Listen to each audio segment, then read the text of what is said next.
Muy buenas, collacios. Aquí estoy en Andorra. Miráis qué guapo la vista de este mirador. Encuéntrome una novedad que vos cierto que lle en el camí de les Pardines, que lle bueno, llámenlo ahora a la moda este rato, que lle un camín de tierra, veislo, que lle el que se utilizó, el que usaron na etapa de la Vuelta a España, una de las etapas reines, que foi subiendo lo que subí yo agora, la Comella.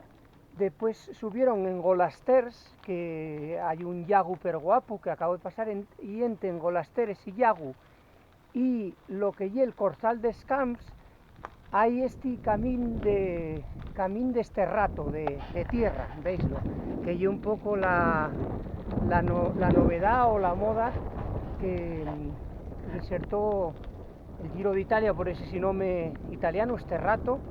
Y bueno, lle per difícil todos los puertos, güey, en Andorra, pero guapo, ya fallaríame que vos prestara este vídeo, esta novedad, que lle también de este rato, que se une los puertos de, como os decía, el Llac d'Engolasters y el Corçal de Escamps. Voy a seguir, que lle bastante duro. T'ayudeu.